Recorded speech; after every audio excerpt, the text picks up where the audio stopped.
What's up? What's up, social world? What's up? I'm Beau and I'm here with Beau Production.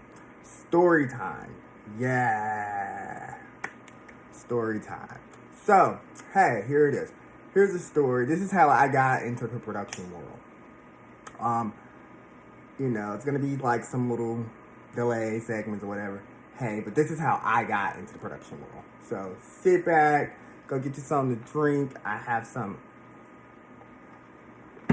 punch right there. Really, really good. Yes.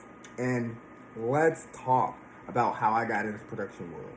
So, started a few years ago. Well, actually, I got to go all the way back. So, like straight out of college, I was like in my 20s. I started like being a background extra, actor. I thought I wanted to be an actor. I had modeled for some time. I was like an underwear model. That was really, really nice. Yes, yes, yes.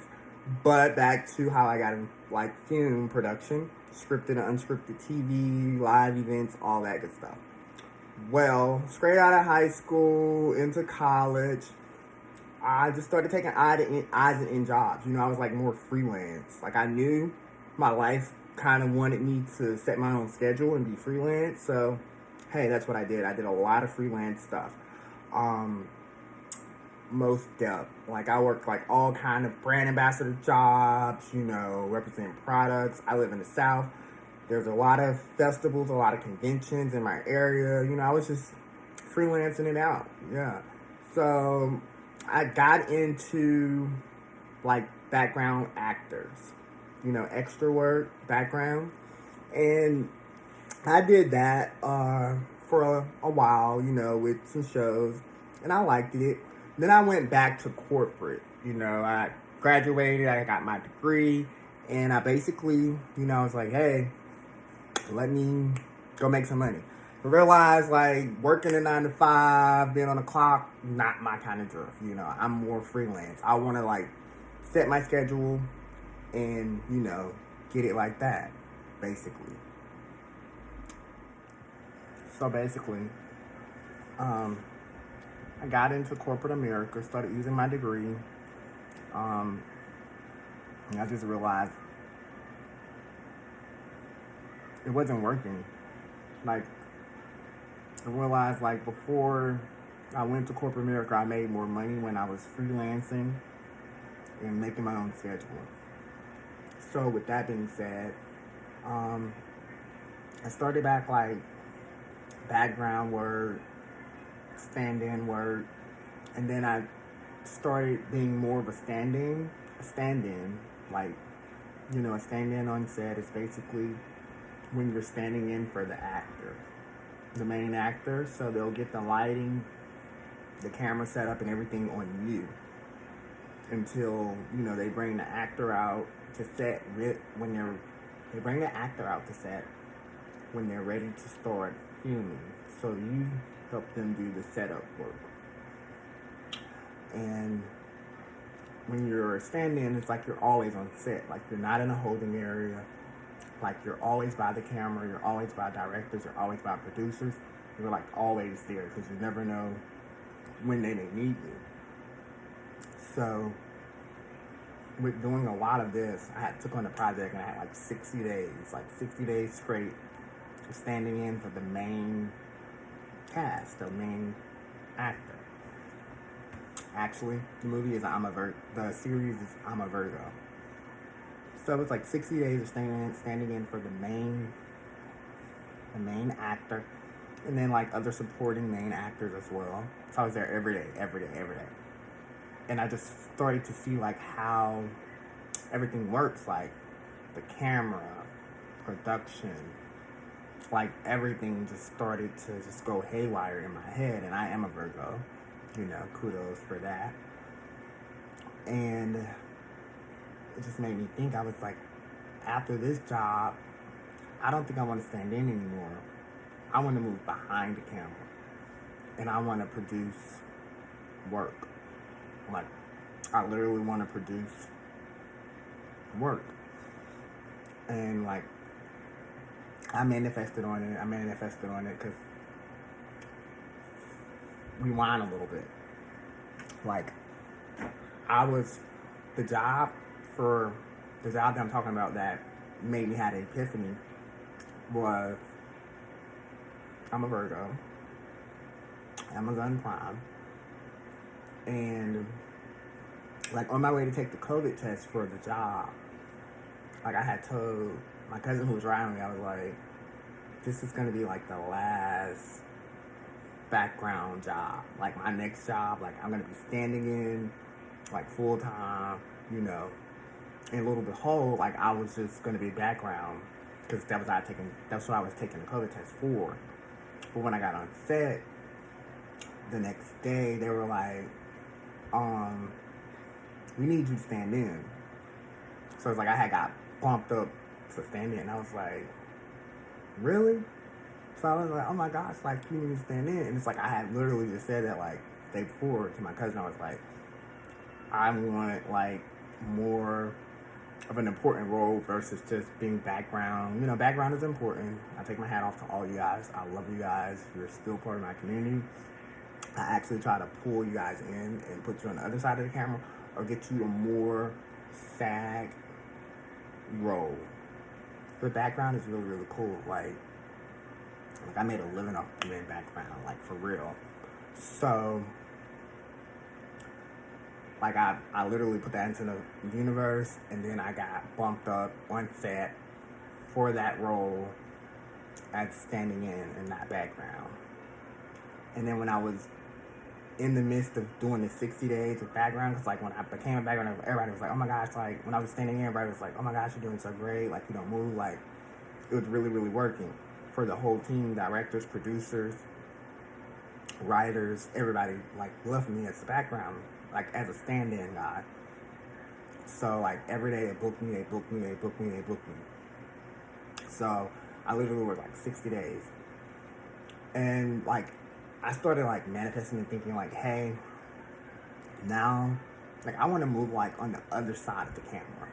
Like I literally want to start doing other types of like production work. Like I want to be a PA, you know, a production assistant. You know, I want to be a production coordinator.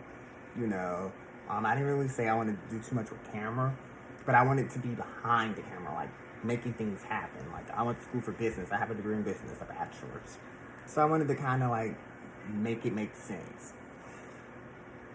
So literally, I was manifesting on all of that. And like soon as that ended, like I was doing something. I was driving home, and I really don't have like Messenger or anything like that. Like I didn't have Messenger, so because like Messenger is kind of weird to me. I mean, anybody can like hit you up. Like they have access. They can call your phone. They can text you, and they don't even know you. So I was like, it's kind of weird. I didn't have it, but like I had Facebook. So like when you go on Facebook, like if you get a new message, you can kind of like see it in a preview of it, like in the thing. So I saw this preview of this guy saying like we wasn't even friends. It was like saying, hey, I have a job or something or whatever. So I was like, let me click on this. So I downloaded Messenger. I opened the message, and the guy was saying, hey, you know, I'm booked on this TV show for like a week here in New Orleans, and like we need another PA, another production assistant. And I was like, hell yeah. I kind of thought it was spam, but then I was like, So I was like, send me your email address, your phone number, your name, and I'm gonna send it to the production coordinator, and you know they'll use me out your work. And I was like, okay, cool. So I didn't know this guy at all. So I didn't know the guy at all, and my production coordinator called me, told me my call times, everything, and I did the job. Like literally, I literally, you know, did all the work. But in between the job, like it was two of us, two PAs, director of photography, segment producer, and kind of like head producer. So long story short, like probably like day 3 out of 7, the guy who contacted me just didn't come to work at all. And I'm like, okay, everybody's looking at me like, hey, Beau, where is, Eddie? And I'm like, I don't know where Eddie is. So they're like, oh, you don't know him? I was like, no, like, I didn't know him. They thought we knew each other because, like, he sent me in as a referral for the job. So, long story short, he didn't come back. So, literally, I had to work harder. So, like, it was just one of me. And then I had, like, 4 days to continue. So, like, I really, really bust my butt. And this is, like, my first PA job. Like, I really, really bust my butt. It was, like, hot. It was, like, in May in New Orleans. So, it was actually TLC Smothered. And, like, I really, really bust my butt. I showed everybody, like, why I was here. So, like, literally, at the end, like, I was just talking to people. And the director of photography, the DP, was like, hey, Terrence, hey, Beau, if you ever need a reference, because I was transparent, like, telling people, like, hey, I want to do this. It's like, if you ever need a reference, you can use me because you are, like, really, really, like, you are good. So I was like, okay, cool. Like, this is my first job, my first credit, and I get a reference, and it was with TLC. So I was really, really feeling stoked. And I did that. And fast forward, that was like in May, like a week in May. I seen this job, like in this group on Facebook. And I was like, I want to do this. But I knew I only had like one job. I only had like one job. And this was like a production coordinator. So, I fluffed up my resume, my credits. I put like my one job. I put like some jobs of me standing in, because that like, shows some stuff. And I put like a lot of my VA work. Like when I put like a lot of my VA work like when I was a brand ambassador and like tour managing for like marketing campaigns. Like I was market tour manager for a lot of campaigns. So I like fluffed up this resume because like one thing you gotta realize when you're coming from like a work, like I was like working on my degree. I was working with business and stuff. I was like building businesses. Like I couldn't use any of that for production. Like I had to start all over with my resume. First of all, it's like a resume in the work world, in the film world, it's credits. So like literally, I had to like finesse that. So I fluffed it up. I sent my resume over to the person, and they called. And it was like, hey, I want to give you an interview. I was like, I was manifesting. Like I'm not even gonna lie. Like believing. Like sometimes when things are for you, and you can feel it. So, like, just believing in yourself kind of helps a lot. So, long story short, I had the interview. Person called me and was like, hey, Beau, I'm going to give you an interview, for the production coordinator job or whatever. I'm not hiring. I'm hiring for my boss. And like literally in the interview, like it went great, I think. But my words were like, I can't wait. Like I was like, I know we're gonna work together, and I'm looking forward to starting. Like literally I said that like with confidence and passion and like aggression, but not like weird type. I was like, yeah, I think this really went well, and like I already knew I got the job. Like pretty much that's what I was telling the person that was interviewing me. So, time went on. And eventually they called me and they was like, hey, I want to offer you the position, whatever. I'm going to send over your offer letter, whatever. And I was like, oh my gosh, like I got the job. And the job was like from June the 2nd to like October the 7th. So it's like July, August, September, October. So like a 4-month production job. It was actually BET Sacrifice Season 2. Paramount Plus BET Sacrifice Season 2.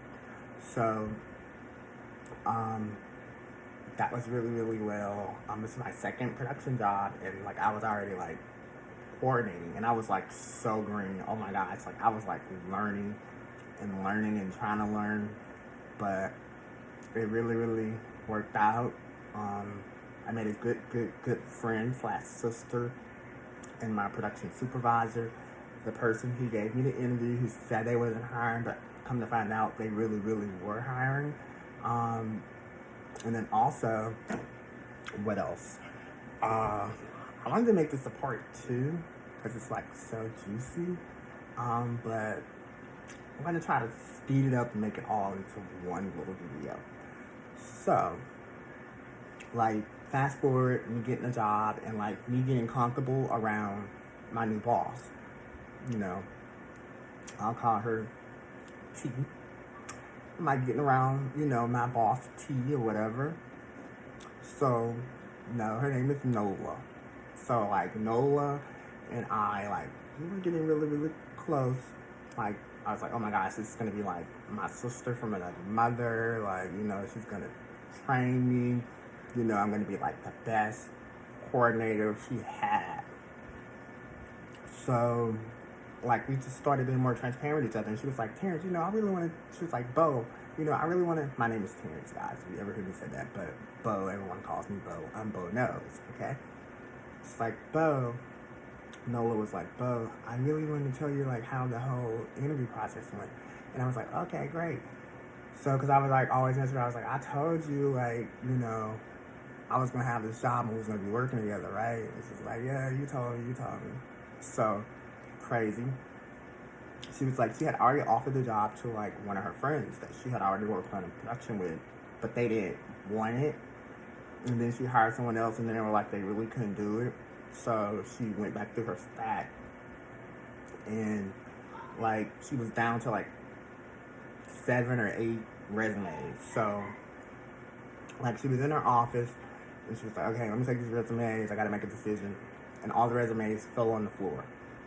So mine was like not, you know, I guess was in the midst of the 8 to 10 resumes. They fell on the floor. She picked them up. When she picked them up, my resume was on the top. So she was like, okay, cool. So, you know, she just seen it. She seen my name. She's like, So, blah, blah, blah, blah, blah, blah, blah. She put it back in the host. It wasn't on the top anymore. And then she was like, let me end the work day, taking the resumes out to the car, and they fell again. When she picked them up again, my resume was on the top. And she was like, So, another time, like, okay, got in her car, went home.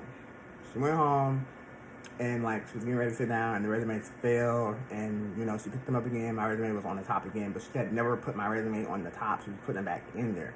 So, it's like 3 times that my resume went through the pile and ended up on top.